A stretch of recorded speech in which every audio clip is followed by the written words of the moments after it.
As a result of several reasons, Democrats fail in their first phase of the impeachment and didn't go well for them as they expected to be. These are the main important 4 points.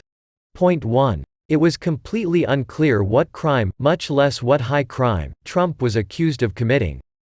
Before we get to the politics and how they were played by Republicans and Democrats, it should be noted that President Donald Trump has not been credibly accused of committing any crime, much less a high crime or misdemeanor. It's almost shocking that Trump, of all people, keeps managing to do well on this score. Yet, as with the Russia collusion hoax, in which he was accused of being a traitor to his country, the lack of evidence for the charges against him is his ultimate saving grace. What the charge is keeps changing, of course. The whistleblower initially suggested a campaign finance violation arising from a call Trump had with the president of Ukraine. That morphed into a quid pro quo for military aid to Ukraine, then extortion, then bribery, then obstruction of justice, then back to a quid pro quo, but this time only a quid pro quo for a White House meeting. The lack of certainty among even Trump's critics certainly worked in his favor. There can be no question that President Trump generally dislikes the boatloads of taxpayer cash in the form of foreign aid that is sent to countries, wishes other countries would support their neighbors more, and absolutely disliked Ukraine corruption. Further, we all know Trump wanted Ukraine to investigate Ukraine's 2016 election meddling and the involvement of former Vice President Joe Biden's son Hunter Biden in well-known corruption of Burisma, the energy concern on which's board the former VP's son found himself on in questionable circumstances. We know these things because of Trump's public statements and the release of his transcripts with Ukraine's newly elected president. We also know that Trump's support of Ukraine increased over the Obama years, including with the provision of Javelin missiles. And precisely no one had any evidence of anything actually illegal happening, even if they wished that Trump loved foreign aid more and didn't want the investigations he told everyone he wanted. That further made the case against Trump difficult to argue. Point 2. The hearings were boring and complicated. Objectively speaking, they weren't just boring but soul-crushingly boring. The testimony was lengthy, the discussion was complicated and bureaucratic.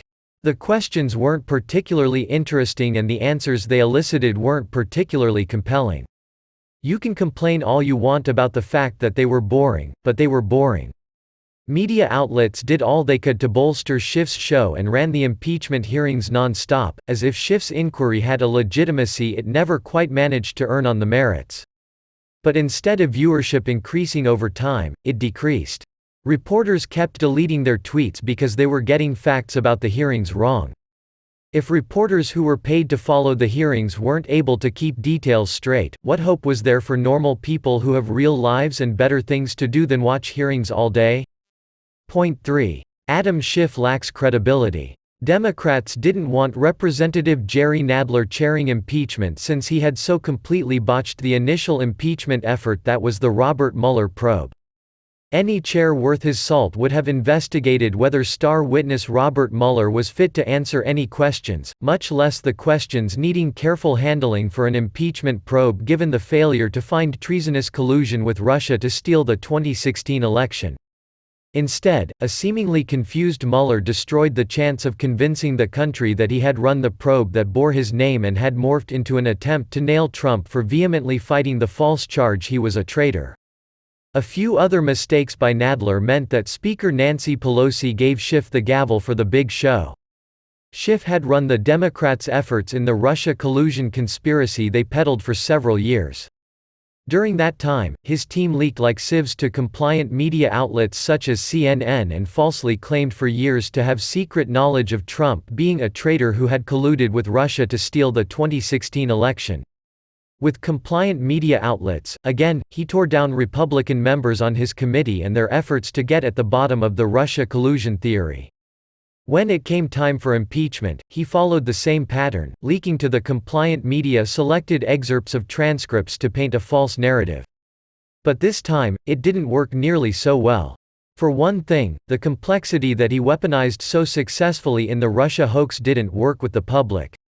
The public had been willing to at least consider an elaborate tale of Trump being a traitor who had colluded with Russia to steal the 2016 election. But when it turned out that Schiff, other Democrats, and the media had been completely wrong about their elaborate theory, it had consequences. They weren't nearly so willing to fall for the old song and dance a second time, particularly on a story that conveniently began precisely the day after Mueller's failed testimony. Even worse for Schiff, he had destroyed the goodwill and comedy that had once existed on the House Permanent Select Committee on Intelligence. While the compliant media were willing to spoon up whatever he gave them, Republican members knew not to trust him at all. They had also learned from the Russia collusion hoax that they had spent years painstakingly evaluating. Their report outlining Russian meddling as well as a report on some of the concerning behavior of government officials investigating the Trump campaign holds up infinitely better than the Democrats' report on the same. Point 4. Democrats' witnesses kept making Trump's case for him. While the argument for impeachment was difficult to understand, Democrats' own witnesses kept making Trump's case against the swamp for him. There is no question that these bureaucrats, sometimes using third-hand information, were deeply opposed to Trump, his policies, and his behavior. Their problem was that they were not elected president. In fact, they weren't elected anything. Some of them were political appointees, a testament to the awful job Trump has done at finding personnel who can accomplish his policy goals, and other times they were career bureaucrats.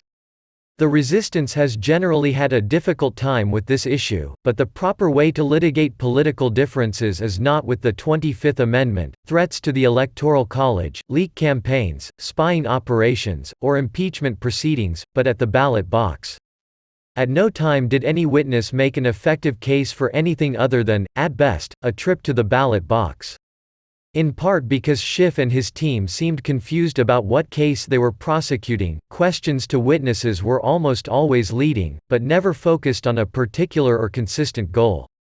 Conversely, Republicans kept focused during their questions, always pointing out that the witnesses didn't actually have first-hand information, or were basing their views on their own conjecture, a shaky basis for impeachment. In general, Republican members did a surprisingly good job on cross-examining witnesses. The Democrats kept rolling out new star witnesses, and some, such as Gordon Sondland and Lieutenant Col. Alex Vindman had opening statements that were quite strong for Democrats. Their opening statements withered under strong GOP questioning.